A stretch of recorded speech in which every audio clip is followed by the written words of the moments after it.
Every great leader you admire, no matter how much success they show, has something they're still working through. Something real, something unresolved, something that others miss. Today, we're not chasing the polished version of who they are. We're going to get real about what's unfinished, the questions, the struggles, the breakthroughs behind closed doors. I'm Rocky Garza. I've spent over a decade coaching and advising some of the most successful leaders in life and business. And today, we're sitting down with Darren Palmer to uncover the truth behind leadership you rarely see. We're not talking about the version of them you already know. We're talking about the version they don't always show. As you're thinking about leadership, if understanding the aspects about where you are and who you are and sort of closing the gap between what you think you're supposed to do versus what you really want is something that feels appealing to you, I would love for you to join me for my monthly training this month. Go to rockygarza.com/confidence. You can register for free. I would love to have you or your team. But again, as you think through what you're going to hear, if that's where you're at, we would love to have you there. Darren, I'm so excited for you to be with me today.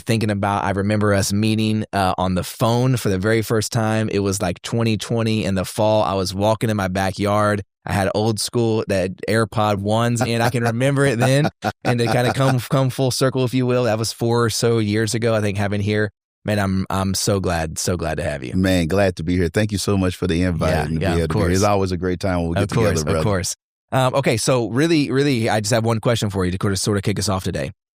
What is one thing that you're working on, growing in? Maybe it's an area of leadership, maybe it's an area of self. What is something that you're looking at going, I know in my life, if I had additional clarity, if I had some additional space to really sort of sit back and process it, what is that thing? That thing for me is focusing on leveraging the gift that God has given me. So my gift to connect with people, I think that I got away from that, and I'm actually recalibrating, getting back to that, the authenticity of me being a people person and just actually connecting, sharing, verbalizing, pouring into people and being poured into. Sure. Like individuals like yourself. It's something I got away from. I think for a lot of us as business owners and entrepreneurs, you can get so caught up in the mundane of just doing the business and being a business person and how do you grow in these areas, these systems, building staff and all that if you're not careful, you can get away from who you are. So what gave me life, what poured into me and also grew the business was actually me being able to get out, connect with people, to share. It energized me. It didn't drain me. But the opposite is true for as me just getting caught up and just doing the business stuff. It's draining and I feel like I have to instead of I get to. And so that's some of the areas that I'm working on currently, just revamping that and getting out and connecting with people. What do you feel like, and I think for those of us who are sort of can resonate in regards of what industry, whether we're in W-2 or whether we're an entrepreneur, either one, what do you find are the things that maybe are necessities, but they feel like they're robbing you of the ability to connect? What are those obstacles? What are those roadblocks? What are some of those things? And again, I want to be clear. We're not gonna make out those things to be bad. They might be necessary, but it doesn't mean that they're beneficial. Oh my God. Yeah. I totally understand where you come from. What were some of those things, or what are some of those things for you? I mean, getting bogged down, working in the business and not on the business. So, and what I mean by that is you can be at your local job. You can be an employee or entree leader, what I like to call it. And you can get so caught up, but is it really moving the needle for your department? Okay, so I hear you saying one thing that gets in your way is when you mistake activity for progress. Exactly. And business isn't productivity. So many of us are caught up because you did do something. You did file something. You did clear the email drive.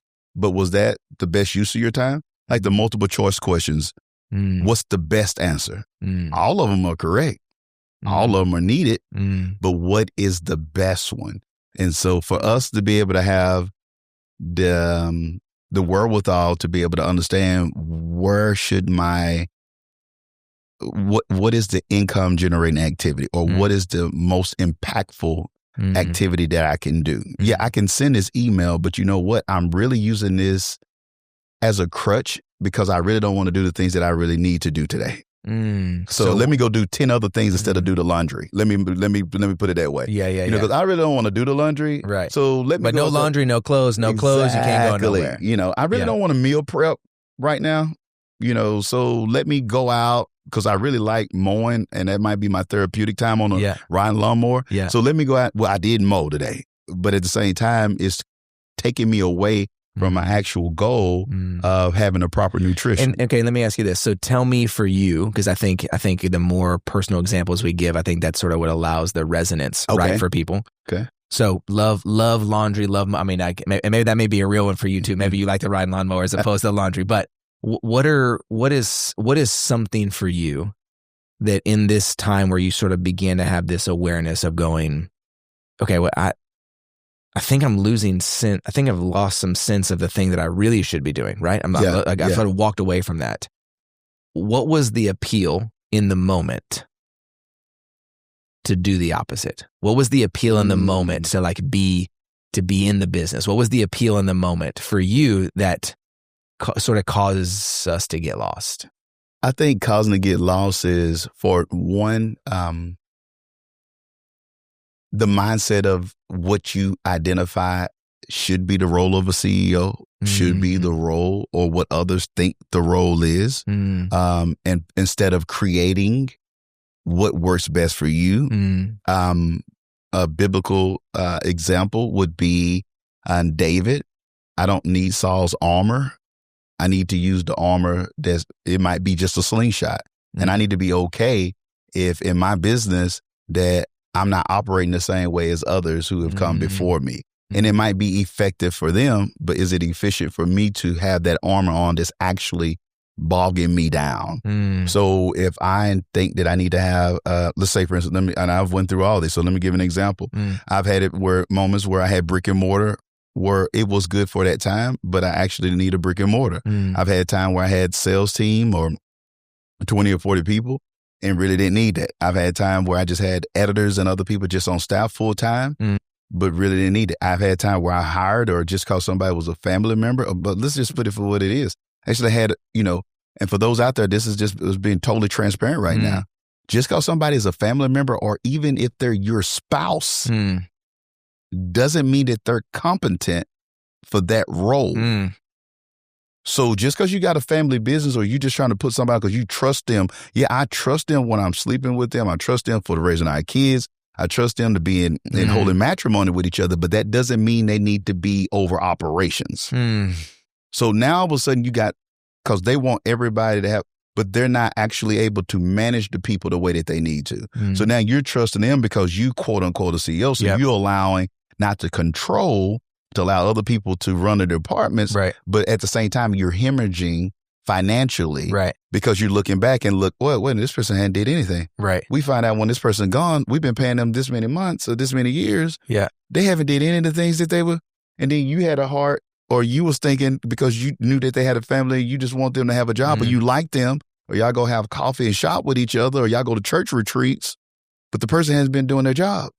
So now you just look at how much money you've been having. You have an overhead, all this. And so being able to get away from that and understand that, hey, I don't have to look like anybody else. What is actually effective? What is good? What is my slingshot and my smooth stones? That's right. That allows for me to be able to move forward. I think that's what we all have to gravitate to find. Yeah, I love the perspective of saying, just because I think they can doesn't mean they should. Exactly. And it also doesn't mean they can. That part. And so I think there's something really unique, and whether it's a family member, whether it's a relative, whether it's a friend, whether it's a friend, whether it's an employee that became a friend, pick any of those things. There's in the book Traction, there's a methodology. Yeah, I love Traction. Right. Okay. Yeah. So they talk about right person, right seat, the right person, the right seat at the right time. But typically we fill seats based on the people we already have. We don't fill seats based on determining the right seat. So true. Right. And so I think your example, that's the first thing I thought of was, how often do we feel the need to make an effective change? So what we do is we look at the people we currently have and say, well, then how do I make the change I need to make that is different with the people that are the same? That's it. And that's, I want to be very clear, not advocating that we should fire everybody and go clean slate. That's not a good idea either. No hate mail. Yeah, but I think there is something very specific about our ability to look at an organization, ours or anybody else's, and say, do we have the right person in the right seat? And if not, what does that mean? And I think more importantly, because it's very easy for us to sort of do that on the outside. It's very easy for us to do that for our business. I think the more difficult part, and this is really what I hear you saying, is how do we look internally and ask ourselves, are we the right person in the right seat? That's it. And have we even determined the seat that we believe we're supposed to be in? Or have we just been driving the bus because we thought we were supposed to? Yes, sir. And I think oftentimes, I refer to, I'm sure there's an actual term for that, like founder syndrome, where you have a founder who, when you have full autonomy and full authority, and it works beyond what you thought, many founders make the decision. Founders of a $200 company or founders of a $200 million company, I don't care about the revenue size. Every individual is going to find their limit. That's it. Personally, professionally, relationally, we're all going to find our spot where we no longer have the ability to get to the place that we want through our own autonomy and authority. And the only way that we grow through that, because I don't think you get past it, I think you have to go through it. The only way that we grow through that is by identifying, am I the right person in the right seat? There you go. I mean, I had a conversation a couple of weeks ago with the CEO, and he said, we're at about 150 million. He said, but I don't know if I'm the right CEO to get us to 300. That part. He says, I've been good up to 150. I don't know if I'm the right one he said, maybe I am, maybe I'm not, I don't know, but I don't know if I'm the right one for 300. So what was a moment for you where you sort of said, wait a second, I don't have to necessarily change my seat per se, but I definitely need to redefine the seat that I serve best? Was there a moment that you can think of where you sort of had like the reminder again of, wait a second, just because I can doesn't mean I should, and I'm not even doing the thing I'm great at? Like, was there something that sort of sparked that for you, or has it sort of been more like a slow play back into yourself? Well, I think a combo of both. So I would say one of the things that I saw, and great question, by the way, one of the things that I saw is that, is this fueling me? So define fueling for those of us that are not as... And I would say fueling for me is what I'm doing. Is it actually giving me energy? Is it giving me life? Okay, the case in point.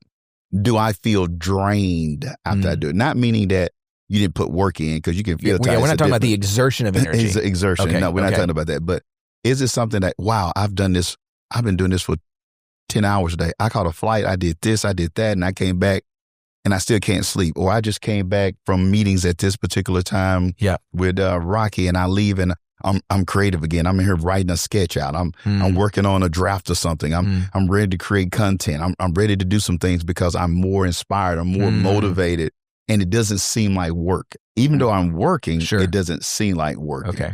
And so that could be, if you, for everyday people, if you're doing a food drive. Yeah, you got up on that Saturday morning. Right. Or it was cold when you was handing out turkeys. Right. But you leave from that day putting all that work in. Right. You didn't even get paid for it, by the way. But you feel good. But you feel so great. That's energizing. What sucks the energy away from you? What sucks the energy out of me is if I'm too consumed with just tracking and doing just regular activities or whatnot in office. Are you a system builder? Are you a system maintainer? Or are you a once a month check-in on the system? Once a month check-in on the I think that's really good. That's a really good differentiation. Now I got a question for you. Can you, with extra energy, can you lock in for 3 hours in a Google Sheet and build the system? Absolutely. Okay. And I think my strength is knowing I have areas that I might not be good at. I believe in this, the power of partnerships. So what I think that my superpower is understanding partnerships. I don't have any ego or pride. I'm totally open. I know how to be able to identify the right people that we got alignment, but I'm also knowing how, like you brought up, I'm able to lock in to make sure that they're able to have what they need. We're able to cultivate whatever that needs to be for us, the system. And now we're able to plug and play. And I also understand too that, you hire slow, but you fire fast.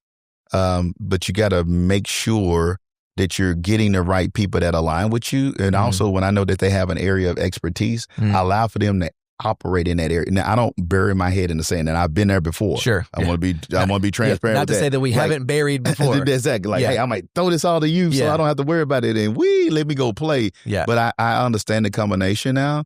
And so I am able to lock in when it comes to that. But I also know the power of I don't need to do everything. I'm not a control freak like that. I don't have to have it where I'm doing everything. I can view it and check it.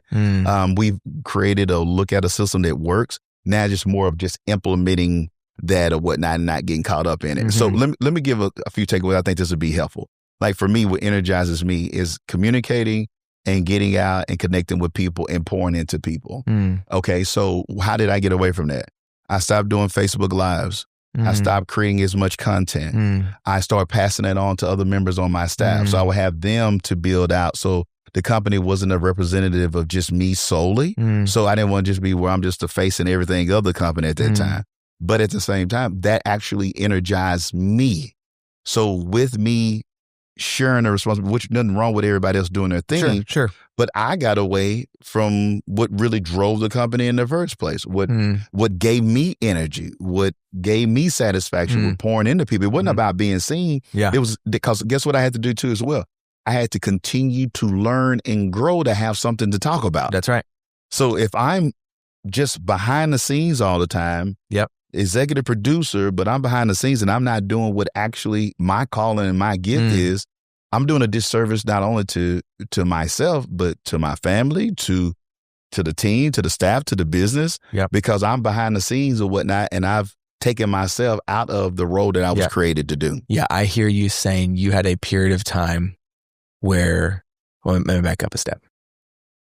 I often find that one of the missing links as leaders, and that's both business, but as a human being, meaning that we are a person, a leader being defined as a person who has any single individual who is walking behind them. So I don't care how big your business is. I don't care if it's your cousin or your niece or your own son, or if you have another human being who is walking behind you in the direction that they want to follow, you are a leader. That's great. I think as leaders, oftentimes we do ourselves a disservice because we forget to look at ourselves the way everybody else sees us. And what happens is we start to look at ourselves the way we think we need them to see us. And so as a CEO, as a business owner, as an executive, as somebody who's growing it, as a multiple business entrepreneur, I gotta delegate and I gotta give them some autonomy and it can't be just my face and voice. And your point, I don't want to have ego and pride. And so I got to make sure I can't just be me on the live. I got to get them on the live. Exactly. Because that's what CEOs do. Yeah.